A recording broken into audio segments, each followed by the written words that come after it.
agradeciendo a nuestro pastor por la confianza. Rápidamente acompáñenme al libro de Malaquías, capítulo 3.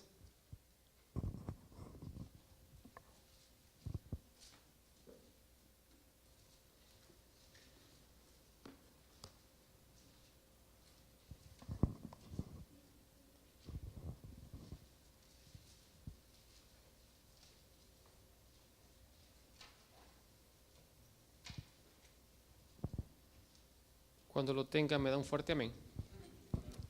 Y la palabra del Señor se lee en nombre del Padre, del Hijo y del Espíritu Santo. Malaquías capítulo 3, verso del 8 al 11. ¿Robará el hombre a Dios? Pues vosotros me habéis robado. Y dijisteis, ¿en qué te hemos robado? En vuestros diezmos y ofrenda. Malditos sois con maldición, porque vosotros, la nación toda, me habéis robado. Traed todos los diezmos al alfolí, y haya alimento en mi casa. Probadme ahora en esto, dice Jehová, de los cielos, si no os abriré las ventanas de los cielos, y derramaré sobre vosotros bendición hasta que sobre y abunde. Reprenderé también por vosotros al devorador, y no destruirá el fruto de la tierra, ni vuestra vid en el campo, ni el campo será estéril, dice Jehová de los ejércitos. Inclinamos nuestro rostro, vamos a orar. Amadísimo buen Señor, te damos las gracias. Reconozco, Señor, que soy pecador indigno de predicar tu palabra, mas confío, Padre Celestial, en tu promesa, que nuevas son cada mañana tu misericordia. Esa misericordia, Señor, que imploro esta noche para que seas tú, Señor, hablando a través de mis labios, hablándonos, Señor, a nuestros corazones como lo hiciste conmigo. Es en el nombre de tu Hijo amado Jesucristo que oramos en acción de gracias. Amén y amén. Podemos tomar asiento. Mire, fíjese que hemos tomado el título a esta predicación, algo muy acertado y muy usado en los últimos días. Se llama Devuelvan lo robado. Nuestro país, en El Salvador, acaba de pasar un periodo de elección y las redes sociales influyeron mucho para el gane electoral del candidato que ganó la presidencia. Y fue a través de las redes sociales también que se levantó una frase que se hizo viral también en las redes sociales, y devuelvan lo robado, haciendo alusión a que gobiernos anteriores habían tomado algo que no les correspondía y lo habían hecho de los fondos de la nación. Leyendo esto y viendo el contexto, también en la Biblia Dios nos exhorta, y es la palabra que acabamos de leer, el texto que acabamos de leer. Y no quiero que me vaya a malinterpretar en que este es un mensaje para que usted deposite sus diezmos, y si lo hace, qué bueno, pero la intención no es esa, porque no solo le robamos al Señor con lo que ya le corresponde, le robamos al Señor también con nuestro tiempo. El tiempo que deberíamos de tener intimidad con Él no lo tenemos. Así que el propósito de este mensaje es que podamos comprender que no podemos comprar la voluntad de Dios, pero sí podemos asegurar una vida bendecida a través de nuestra actitud de agradecimiento y fidelidad a Él. Le mencionaba sobre las elecciones porque esto fue un boom, un partido que recién se había organizado, un candidato que recién salía a la palestra, se lanza y utiliza las redes sociales. Y este lema fue muy fundamental para su campaña, fue muy fundamental para su gane a través de las elecciones. Y me refiero a las elecciones de El Salvador, por supuesto, para los que nos están sintonizando a través de las redes sociales también. Pero mi propósito tampoco es hablar de política esta noche, sino que estoy tomando esta ilustración, esto que acaba de suceder días anteriores en nuestro país, para ser exacto, en El Salvador, y ponerlo o ilustrarlo desde la perspectiva bíblica. Pero para ello yo quiero aclararle que antes de entrar en detalle a lo que es el diezmo y las ofrendas, hay tres aspectos que debemos considerar, que es el contexto en el cual esto sucedió y esto lo pidió el Señor, para qué se dio. Y el primer contexto es el contexto histórico. Cuando el pueblo de Israel, cuando Malaquías escribe este libro, hacía 400 años antes de que naciera nuestro Señor Jesucristo y venía 1000 años antes de haber sido este pueblo esclavo por Babilonia. En este momento están en su tierra, pero bajo dominio persa. Y como ustedes recordarán a través de la historia, el comportamiento del pueblo siempre fue que ellos le daban la espalda a Dios, se iban tras dioses ajenos, caían como esclavos y luego clamaban, se acordaban que tenía un Dios y luego clamaban por un libertador y Dios les levantaba, les escuchaba, ellos se arrepentían y les levantaba un libertador y los volvía a sacar en libertad. Este se volvió un patrón de conducta del pueblo de Israel. No sé si es el frío, pero están muy calladitos. Entonces viene Esdras y escribe eso bajo ese contexto. Cuando están bajo el dominio persa, todo el pueblo ha caído en la mediocridad. Y cuando Dios le dice a Malaquías que escriba eso, es apelando precisamente a esa mediocridad que ellos habían caído y se habían descuidado de muchas cuestiones, entre ellos el alimento para los que trabajaban en el templo, que eran los sacerdotes y los levitas, que dedicaban toda su vida, todo su tiempo, lo dedicaban para ministrar en el templo. Cuando Dios les dice que va a reprender al devorador, se refiere a que ellos llevaban parte de lo que ellos cosechaban, el 10% de las cosechas las llevaban para el sostenimiento del templo. Y lo más común en una cosecha son las plagas. Entonces, a estas plagas es la que Dios se refiere en este momento, en el contexto histórico, que Él va a reprender a la langosta y a todas las plagas que pudiesen intervenir en que no tuvieran ellos su cosecha, para que no hubiese justificación de que por eso no llevaban ellos sus diezmos y sus ofrendas al templo. Luego, el otro contexto que quisiera mencionar es el contexto teológico. ¿Y qué quiere decir esto? Primero, la nación vivía bajo un sistema político llamado teocracia. La parte religiosa de la nación y la parte política de la nación eran todo bajo la voluntad de Dios. Así como el servicio en el templo y así como la conquista de la tierra, la lucha de cada uno de sus reyes para conquistar la tierra, era por instrucciones de Dios, seguían la voluntad de Dios, Dios hablaba a través de un profeta. Entonces este sistema se llama sistema teocrático, ese es el contexto. Y cuando Malaquías, me van a disculpar un poquito, pero el reflejo me molesta los ojos, y no porque sea ojos azules.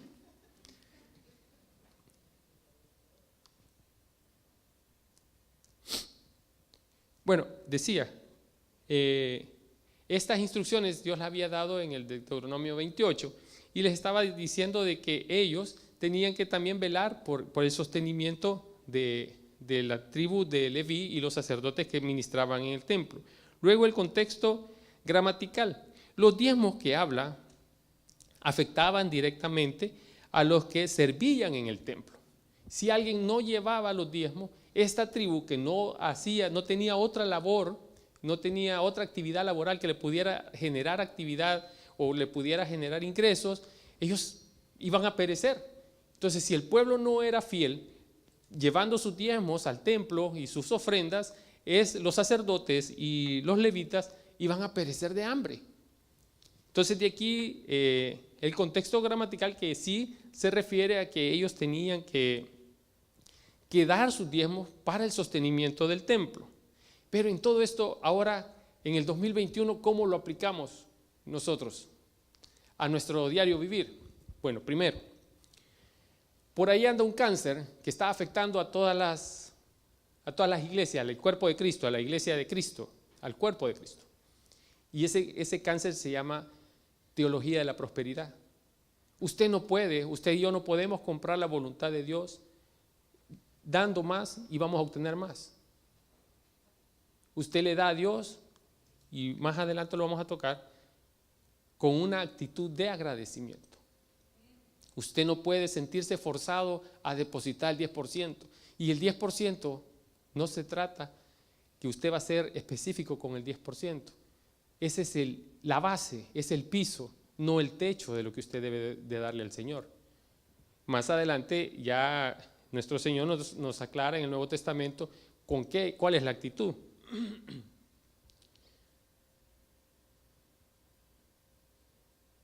Luego, no vaya a malinterpretar. En este servicio o este mensaje no trato de que usted, ya cuando lleguemos al tiempo de la ofrenda, no quiero que usted vaya a decir, no, pues hay que ofrendar y no vamos a caer en maldición y si no nos van a reprender al devorador y todo.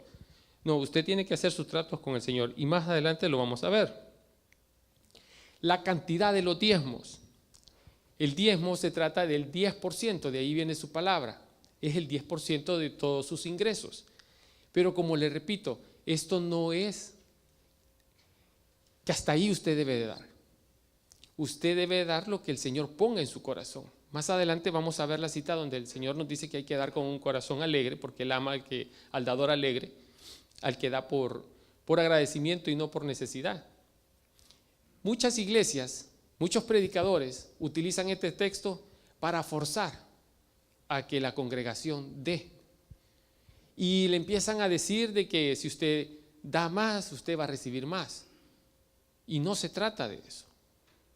¿Sí estoy siendo claro con eso? Se trata de que su actitud es la que Dios va a bendecir, no la cantidad que usted deposite. Usted puede dar $1,000 y para nosotros qué bueno. Y después usted quizás se va a frustrar porque su actitud no era la correcta. Usted pensó que estaba jugando bingo, estaba jugando en un casino de Las Vegas. Y usted entre más pone, más va a ganar. No se trata de eso en la parte espiritual. Lo que Dios quiere es que Él ya lo bendijo. A usted y a mí ya nos bendijo el Señor. Pero lo que lo hace la diferencia es que no venimos con la misma actitud a traer esos diezmos al Señor. Hemos iniciado la campaña de las primicias y algunos lo hemos visto con buenos ojos, con responsabilidad, otros les ha dado igual. Y no con esto estoy tratando de forzarlo, pero sí quiero comentarle que cuando iniciamos esto de las primicias fue el año pasado, en el 2018, ¿verdad, pastor? Y lo iniciamos en nuestra casa de oración. Y cuando iniciamos esto, lo hicimos confiando en lo que decía Proverbios 9. Sí, me parece que es Proverbios 9. El punto es de que cuando uno va a iniciar el año, uno no sabe qué va a enfrentar durante ese año. Y uno siembra una semilla por fe, esperando no que Dios le multiplique o que le triplique o vaya a ver usted cuánto, pero sí que la fidelidad de Dios permanezca durante ese año. Y con esa intención iniciamos en nuestra casa de oración, se lo comentamos a nuestro pastor y él quiso también que lo hiciéramos aquí. Y no se refería solo a la parte económica, sino también a la parte material, traer canasta básica para después destinarlo para las familias que no tenían y poderlo repartir a esas familias que no tenían en ese momento y poder ser de bendición para esa familia. El punto es que cuando nosotros adquirimos un compromiso con Dios, no con la organización, no con el pastor, no con el líder, es Dios quien bendice. Pero Dios va a ver primero la actitud de nuestro corazón, cómo venimos nosotros. Cuando este año que retomamos nuevamente como iglesia, retomamos lo de las primicias, cuando tomamos nuestros sobres, el cuerpo de liderazgo, nosotros como familia tomamos 5 sobres. Mi esposa, el mío, mis 2 hijos y hasta nuestra mascota. Le pusimos nombre a uno de esos sobres. Porque, óigame, tener una mascota aquí significa tener mucho dinero. No es como en nuestros países que usted lo saca a la calle y que allá salga a ver qué consigue el perro. Si tiene perro. Y si tiene gatos, ahí andan en el tejado maullando. Hasta canción les han hecho a los gatos. El gato en el tejado. Aquí no, usted no puede ser irresponsable. ¿Sí me explico? Entonces, nuestra perrita el año pasado se enfermó. Y pues estábamos pasando una etapa económica bastante seria. Yo me había quedado sin trabajo, luego empecé a trabajar y no me habían pagado durante los 4 meses. Y al finalizar el año pasado, el 2018, yo terminé el año sin haber devengado mi trabajo, el salario. Entonces, por ahí por noviembre, nuestra mascota, nuestra perrita, se enfermó y empezó con dolor en el estómago, parecía, porque se quejaba, lloraba y luego vomitaba. Entonces la llevamos al médico corriendo, esperando que Dios nos hiciera el milagro también de que no nos saliera mucho en la consulta. Salieron como casi $300, 275. No teníamos esa cantidad, pero Dios proveyó. Lo que le quiero decir es lo siguiente: este año tomamos eso porque nosotros creemos en que el Señor es fiel. Y si nuestra mascota se enferma, queremos que haya provisión para que no se muera por falta de provisión. Y lo mismo con nuestras vidas. Lo que sembramos el año pasado, en lo personal yo le puedo garantizar, yo pude ver la mano del Señor durante esos 4 meses que no me pagaron. Yo caí enfermo después del que le celebramos el cumpleaños al pastor, casi pierdo el pie porque se me metió un clavo y yo no lo sentí. Y de ahí la historia, perdí mi trabajo y luego empecé a trabajar nuevamente después que ya me había recuperado.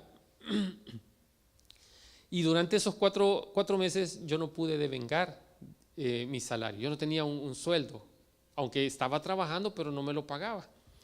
Entonces hubo un retraso de 4 meses. El punto, mi hermano, es que yo pude ver la mano del Señor manifestada durante esos 4 meses, que yo no tuve ingresos y provisión a mí no me faltó. Y fue porque yo fui tuve previsión en tener ahorros, no tenía nada en la cuenta. Fue lo que un día sembré con esperanza y con fe en el Señor, que dándole eso al Señor, el Señor me iba a bendecir y el Señor lo hizo, fue fiel. Y ahora que tomamos estos sobres y hablamos con mi esposa y dijimos que íbamos a dar cierta cantidad en cada uno de ellos, parejo, los 5 sobres. Y ya cuando empezamos a hacer cuenta, quería cutarrear yo, quería dar mitad de lo que el Señor había puesto en mi corazón. Cutarrear es quitarle de lo que descontar ahí un porcentaje. Y no lo digo con orgullo, lo digo con vergüenza.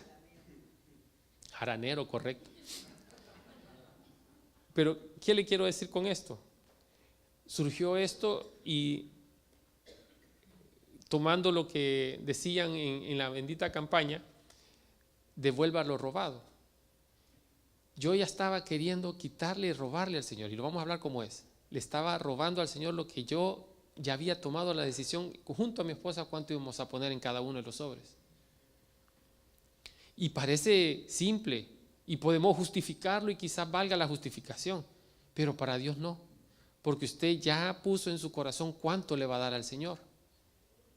Y cuando usted empieza a hacer números, ya le va dando menos. Y es que así es las cosas del Señor. Las cosas del Señor no tienen lógica. Todo es por fe. Entonces el Señor me llevó a esto y viendo el contexto del diario vivir, yo también le he robado al Señor. Y no lo apliquemos a la parte económica. Vámonos a nuestro tiempo. ¿Qué hace usted al nomás levantarse? Pregunto. ¿Alguien valiente? Que diga la verdad. Exacto. Sí, uno vamos al baño. La mayoría, porque no lo quieren tocar, duermen con el teléfono a la par y ven qué pasó en Facebook. O ve qué mensaje. El tiempo que deberíamos dedicarle al Señor para agradecerle que nos ha dado el privilegio de abrir nuestros ojos y contemplar un día más su creación. Otros queriéndolo hacer no lo pudieron, no lo hacemos. Y ahí le estamos robando a Dios la importancia que Él se merece en nuestra vida. Por eso le decía, esto no se trata solo de dinero, se trata de lo que nosotros le quitamos al Señor. A veces nos atribuimos nosotros que por nuestra habilidad o nuestra destreza nuestra familia está bien, y no es por ello, es por la misericordia del Señor. Y uno tiene que aprender a decirle y a enseñarle a sus hijos de que si hay prosperidad si hay bendición en la familia, no es porque papá o mamá trabajen y se esfuercen y dejen de ir a la iglesia por tener lo material. Es porque Dios ha provisto y Él ha tenido misericordia de nosotros. Amén, la gloria sea para Él. Le robamos el tiempo al Señor cuando también dejamos de congregarnos por trabajar. Y empezamos a afanarnos, empezamos a caer en el afán. Le estamos robando a Dios lo que Él se merece. Él nos diseñó para que le adoremos y le alabemos. Y a veces nosotros también caemos en la religiosidad. Nuestro pastor fundador mencionaba que nos habíamos vuelto tabertólicos, porque los católicos en su mayoría tienen la costumbre solo de ir a misa el domingo. Y nosotros a veces que hemos venido a este país en busca del sueño americano, la sociedad nos absorbe y nos volvemos tabertólicos también. Empezamos a congregarnos solo una vez a la semana, a veces ya ni al domingo, por el mismo afán. Y como caemos en lo consumista que ofrece la sociedad, queremos tener el mejor vehículo, queremos vivir en la mejor zona, queremos tener el mejor apartamento o la mejor casa, queremos tener el mejor trabajo, o por lo menos que donde te paguen más, donde nos paguen más. Y por caer en eso, vamos descuidando nuestra relación con Dios y nuestro tiempo de congregarnos. Y la palabra misma nos exhorta, no dejando de congregarse como muchos tienen por costumbre. No solo en este momento, en este pleno siglo XXI, la iglesia deja de congregarse. También en los tiempos bíblicos, la gente caía en el afán, no le daban la importancia a Dios. Y de allí la razón de ser de Malaquías, el libro de Malaquías. Es una exhortación a que nos volvamos a Dios y le demos el lugar que Él se merece. Tengo el privilegio de poder asistir a un campamento. El pastor me involucró en el campamento que hicieron los jóvenes, que hizo la iglesia con los jóvenes, y surgió algo bien importante. Dentro de los testimonios, oímos el testimonio del hermano Luis Enamorado. Y cuando fue el turno de Luis Enamorado para hablarle a los jóvenes, y hay varios jóvenes aquí que no me dejarán mentir, la emoción de él compartiendo con los jóvenes fue tanto que no hallaba una posición correcta para dirigirse a los jóvenes. Se hincaba, se paraba, se ponía en una rodilla y les exhortaba que aprovecharan el tiempo y aprovecharan el consejo de sus papás, para resumir el testimonio. Pero los tenía todos tan calladitos que de ahí el staff empezó a decir que lo íbamos a nombrar candidato a gobernador. Pero como el lema de la campaña había sido devuelvan lo robado, para aquí, para Estados Unidos, para gobernador de California, Luis Enamorado iba a ser devuelvan las remesas, porque es un dinero que le corresponde a los Estados Unidos y se ha ido fuera de allá y qué bueno. Pero en son de broma, ese fue el lema que surgió para la campaña de Luis Enamorado. Y la pasamos muy bien. Y el Señor habló y utilizó, ministró a muchos jóvenes. Mi hija fue uno de ellos. Cuando aprendemos a darle el lugar que Dios se merece en nuestra vida, entonces surge efecto lo que dice el versículo 11. Probadme ahora en esto y a ver si no, parafraseando, abriré la ventana de los cielos hasta que sobreabunde. O sea, no solo va a sobrar, sino que va a abundar. Amén. En este país lo más difícil es la salud. Bueno, todo es caro, máximo en California. Pero enfermarse aquí cuesta un ojo de la cara, y eso es literal. Y muchos aquí, no importando nuestro estatus migratorio, nuestro estatus legal, el Señor nos ha bendecido que a pesar de la enfermedad no hemos caído en una emergencia de necesitar un seguro médico o de ser hospitalizados. Y eso es parte de la fidelidad que Dios tiene con nosotros. Y a veces eso se lo atribuimos a que tomamos vitaminas, hacemos ejercicio, vamos al gym. Diego es loco gym, pasa 3 horas en el gym. A veces se lo atribuimos también que tenemos una buena alimentación y qué bueno que así sea. Y lo que menos pensamos es que la misericordia de Dios está sobre nosotros y nos está protegiendo y nos está dando salud para que no presente el devorador en nuestra vida, y si no tenemos que dar más que sin tener en la vil calle.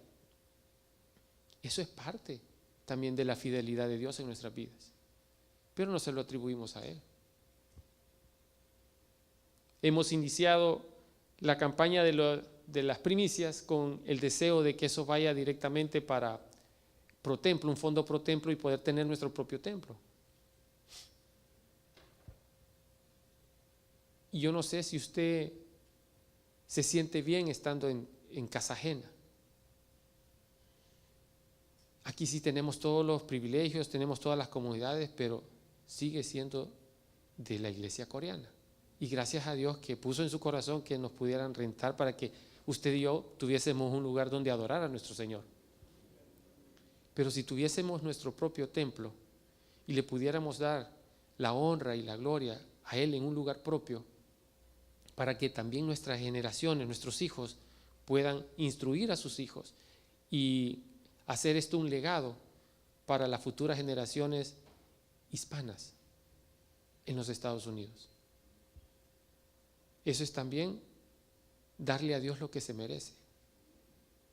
Un día el rey David, en toda su comodidad, vio que él tenía lo mejor, pero Dios no tenía casa, y dispuso en su corazón hacerle templo a Jehová. Y creo que usted ya conoce la historia. Dios no le permitió, le dijo: no, tus manos son derramadoras de sangre, pero te voy a dar el privilegio que tu hijo lo construya. Y él prepara y le deja todo, absolutamente todo, materiales y el diseño y todo para que Salomón lo construyera. David supo darle el lugar a Dios. Supo reconocer que lo que el pueblo había logrado no era por tener un buen rey, no era por tener un ejército bueno, era porque Dios les había protegido y les había llevado hasta donde estaban, y había cumplido una promesa que le había dado a Abraham, que ellos iban a ser bendición para todas las naciones de la tierra. Pero usted y yo a veces no nos ponemos a pensar que el lugar donde Dios nos ha puesto es para que seamos luz en medio de las naciones, para que seamos luz en medio de la oscuridad. Y le hemos robado al Señor la importancia y el privilegio que Él nos ha dado, lo hemos enterrado.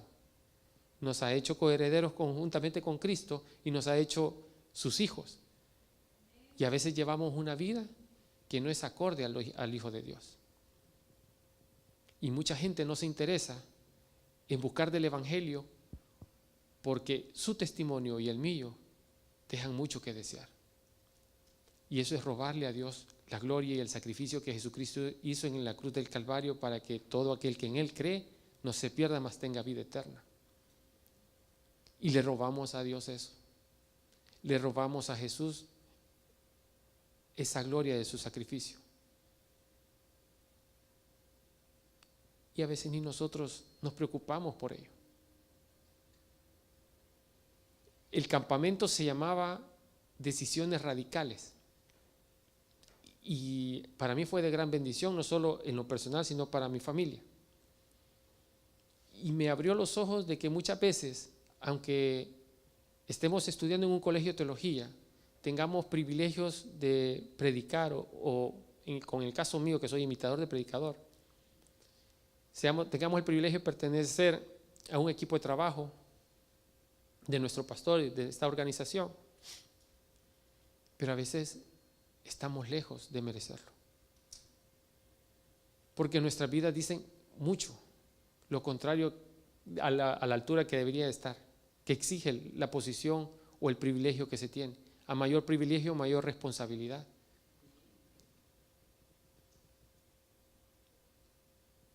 Y quiero aprovechar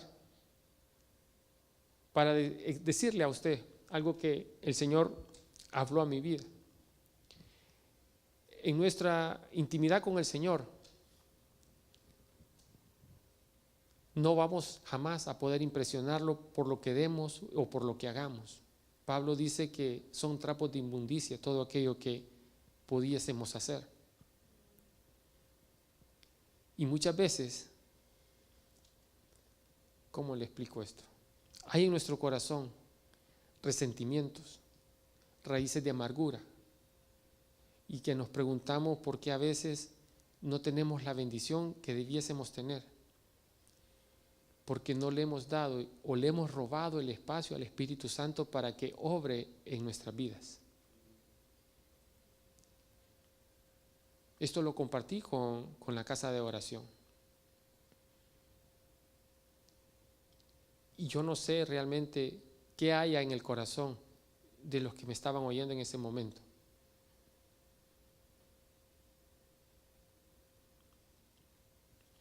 Cuando el Señor me ministró durante ese campamento y tocó mi corazón, estando mi esposa y mi hija, el hermano de mi hija en el campamento, habían ciertas cosas que había guardado en mi corazón y no tenían nada que ver con la familia.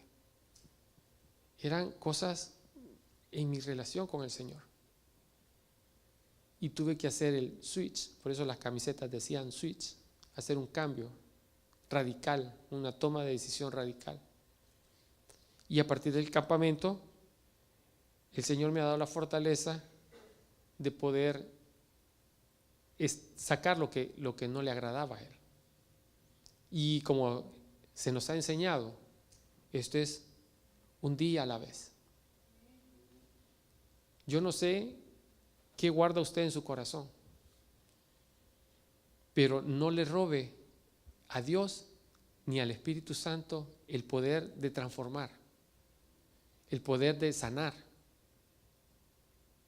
Y qué bueno que usted le sea fiel al Señor con sus diezmos, si volvemos a la parte económica, qué bueno. Pero a veces somos tan legalistas que queremos dar el 10% de lo que uno gana. Si gané esta semana $100, al Señor le tocan 10. Como se lo dije al principio, esto no es de techo, esto es de base, es de piso. Si usted le da con un corazón agradecido al Señor, el Señor lo va a bendecir. No importa la cantidad que usted ponga, es la actitud la que el Señor bendice. Devolver lo robado significa darle un giro a nuestra infidelidad a Dios, volver nuestra confianza absoluta a Él, nuestra dependencia de Él, nuestro tiempo para Él y sobre todo nuestro servicio a Él. Que Dios tenga misericordia y nos ilumine con su sabiduría para conducir mejor nuestras vidas y así poder abrir las ventanas de los cielos hasta que sobre y abunde. El que tenga oídos para oír, que oiga. Inclinamos nuestro rostro, vamos ahora. Amadísimo y buen Señor, te damos las gracias, Padre, por tu palabra, por hablarnos, Señor, a nuestros corazones esta noche. En medio de ese corazón quizás haya algo, Señor, que le está robando el espacio al Espíritu Santo para que tu poder, Señor, pueda fluir en nuestra vida y tu bendición pueda estar con nosotros. Señor, enséñanos a darte con generosidad, a darte con una actitud de gratitud, Señor, por lo que tú ya nos has dado, no esperando, Señor, comprar tu voluntad o comprar tu beneplácito, Señor. Queremos ser justos contigo como tú lo has sido con nosotros, justos con nuestro tiempo, justos con el fruto de nuestros trabajos, justos, Señor, con todo aquello que llega a nuestras vidas y que proviene exclusivamente de ti, Señor, en tu infinita misericordia. Gracias por hablar a nuestras vidas esta noche. En el nombre de Jesús, amén y amén. Con nosotros nuestro pastor.